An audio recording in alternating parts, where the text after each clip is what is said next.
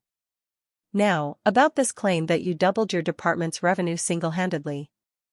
That's accurate, she said, too quickly, her eyes betraying her. Interesting. I pulled out a printed report. Because your company's growth last year was 30%, and the credit, according to your peers, goes to a junior team you initially vetoed. Her face went crimson. You've been investigating me? I investigate all senior executive candidates, I said. We hold high standards here. My phone buzzed. Priya's voice came over the speaker. Ms. Carlyle, your aunt and uncle are in the lobby. They're demanding to see you. Of course they were. Send them up, I said, a calm smile playing on my lips. Looks like we're due for a proper family meeting. Belle shifted uncomfortably. June, about last night, about everything I said. Save it, I cut her off, my tone sharp but controlled. I'm not interested in apologies born out of panic.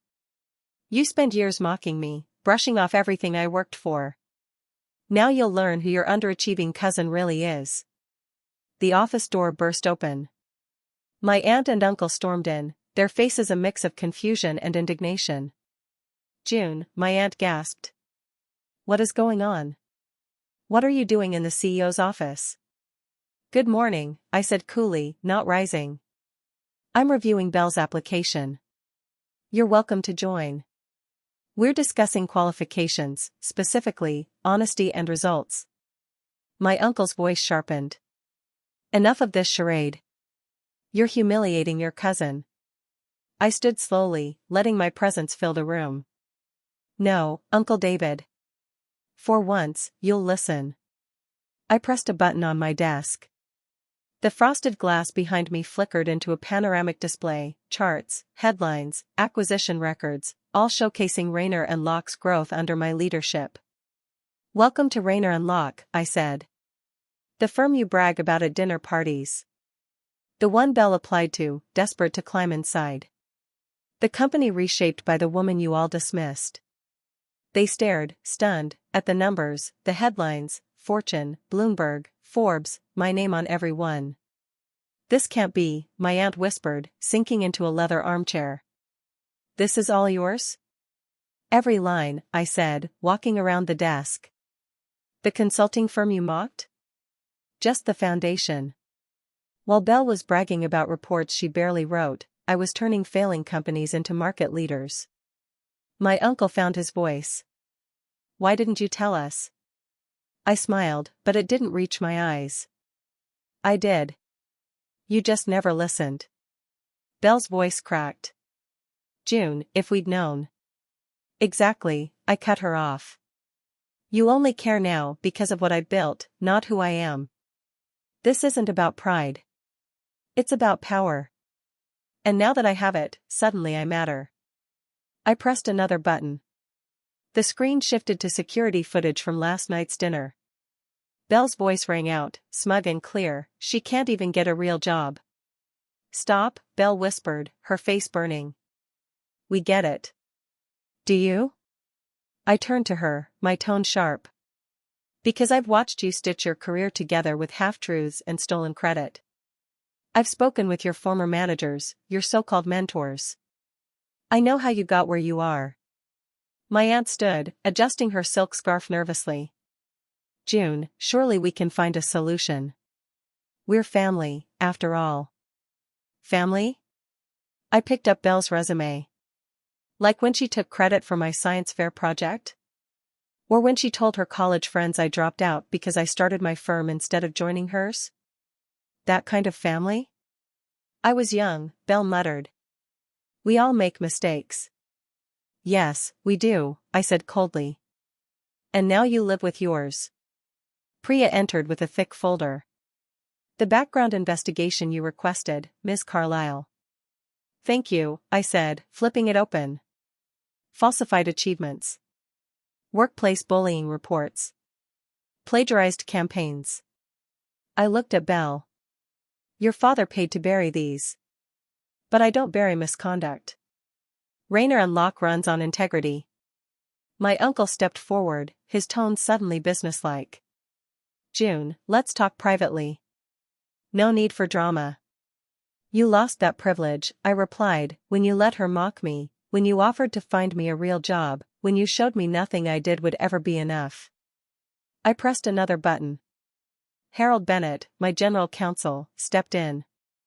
Harold, I said smoothly, please inform my family about the consequences of submitting fraudulent information on an executive application.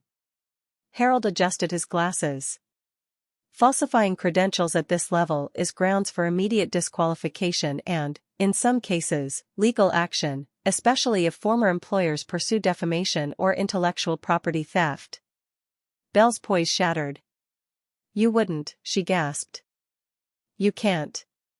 Can't what? I asked, my voice steady. Protect my company? Enforce the standards I expect from every applicant? Or are you asking for a pass because we're family? June, please, my aunt pleaded, her voice fragile. Think about the damage this could do to our reputation. I tilted my head. You mean like the damage you did to mine with years of smug comments and dismissive remarks? I shook my head. Belle's application is rejected, effective immediately. And I'll be forwarding our findings to her current employer. They deserve to know who's representing their brand. Belle burst into tears, raw, real, the sound of consequences catching up. I turned to my aunt and uncle. You should think carefully about how you've treated your daughters. One you praised endlessly despite deception. The other you dismissed despite her honesty and success. My uncle's jaw tightened. You're enjoying this. Humiliating your family. No, I said, walking to the window, gazing at the skyline I partly owned. I'm doing what you should have done years ago, holding people accountable. I turned back. The worst part? If any of you had paid attention, you'd have known. My name's been in the business press for years. You just never looked. Now, I said, sitting down, I have a board meeting. Harold will escort you out. Belle, expect official notice in writing. As the door closed behind them, Priya entered with coffee. You okay? She asked, glancing at the old family photo in my drawer, my grandfather, the only one who ever believed in me without needing proof. You know what, Priya? I said, exhaling. I really am okay. But the truth was, it hadn't always been that way. 13 years ago, I'd sat alone in that studio apartment, my MBA diploma on the wall, my family's voices echoing in my head, why can't you be more like Belle? I doubted myself then, wondered if they were right. But my grandfather's words had pulled me through. Success isn't about who cheers the loudest, June. It's about who builds something real. So I built. I took on failing companies, worked 80-hour weeks, learned to navigate boardrooms where I was the only woman. There was the biotech startup I saved from bankruptcy, the manufacturing firm I turned into a regional powerhouse. Each one was quiet, deliberate, mine. When Rayner and Locke's founder retired, I saw my chance.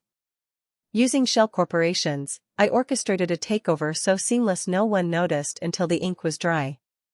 The business press called it a masterstroke. My family called me a consultant. Over the next few months, the fallout unfolded quietly. Belle's employer launched an investigation into her past work. The result, a resignation that wasn't voluntary. My aunt and uncle faded from the society pages, their polished reputation tarnished by the truth. They dismissed the daughter who built an empire while praising the one who borrowed legacies. I stayed focused, growing Rayner and Locke, leading new acquisitions, mentoring startups. The story got out, an anonymous CEO who built an empire under her family's noses. It sparked headlines, podcasts, conference invites. 6 months later, I received a letter from Belle. Handwritten, not an email. She'd taken an entry-level job, her first without family favors. "I'm starting over," she wrote. "I finally understand what real work means. I'm sorry, June. Not for the job, but for never seeing you." My aunt's letter came later, hesitant, humbled. "We want to know you, June. Not the version we imagined, but the woman you've become." I keep both letters beside my grandfather's photo, not out of sentiment, but as a reminder, success isn't about proving others wrong.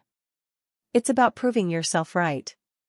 A year later, I sat in my office, reviewing quarterly growth reports. Rayner & Locke was now a beacon for female-led startups, with a new fund to support women in finance. Priya walked in with the latest Forbes issue, June Carlisle, The Power of Quiet Success. No mention of family drama. Just the story of what we'd built, the industry we were changing. Because real success doesn't shout. It endures. If you're reading this, maybe you've been underestimated, too. Maybe someone's told you your dreams are too small, your work too insignificant. Here's what I've learned: don't wait for their applause. Build your empire, brick by brick, in the quiet moments when no one's watching. Focus on what's real, your skills, your vision, your grit. The world will catch up eventually. And when it does, you'll be ready. If you've ever been overlooked by those who should have known you best, subscribe to this channel and stay with me. Because the story of quiet success is just beginning, and you're part of it.